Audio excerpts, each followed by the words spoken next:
Joseph Williams, Lakeland Senior High School, bringing it back. Ready to do our thing today, delivering workshops, suicide prevention, talking about the film, Suicide: The Ripple Effect, and spreading the message of defeating the enemy within all over the world. It may battle me, Joe, but it won't beat me. Excuse me. Hello, how are you? Coming through. Coming through, pardon me.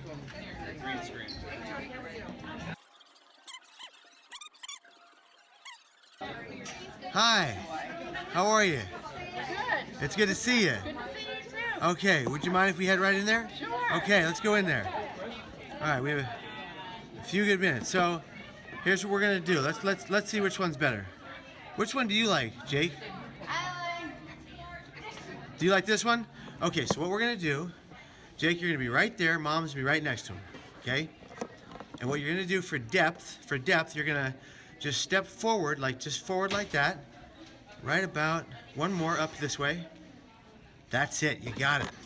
Okay, well, I brought my son here today to see Kevin speak because we actually have been touched deeply by someone who died by suicide. It'll be 3 years this May.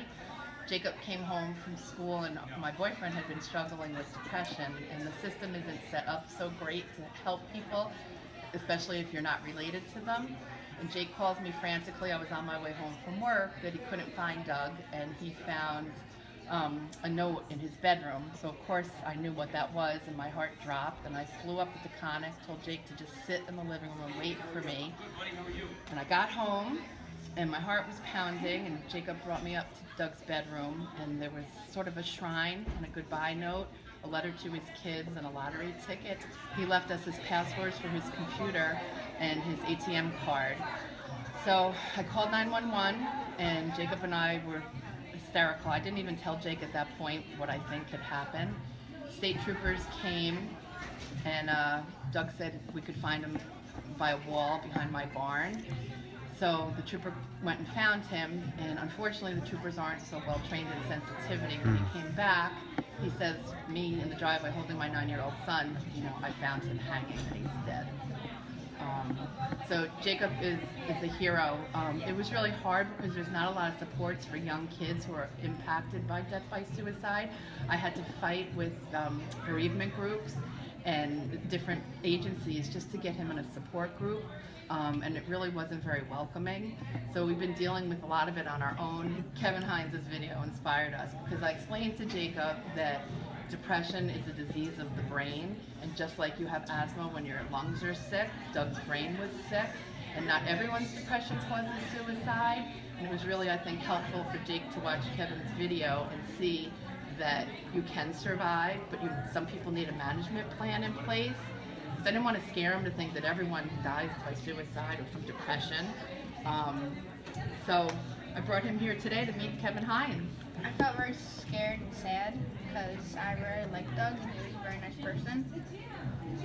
And he was very thoughtful. It just pulled apart, because I loved him a lot because he was so nice, and it just pulled apart my heart. It had nightmares, and it made me scared and stuff. Can you tell me about what's on your shirt, Warrior? It's my mom's mental health project for her school. She has kids from her school mental health training so they can help other kids go through depression and mental health. What is the exclamation point? What's that mean? And it means depression and life goes on. Yeah, and so life keeps going on. It's nice to meet you. It really is. Nice to meet you. And I hope you recover and get well through all this process and learn to find hope, okay? All right, thank you. All right, brother. Nice to meet you. And Melissa, thank you. Thanks. You guys really made my day today.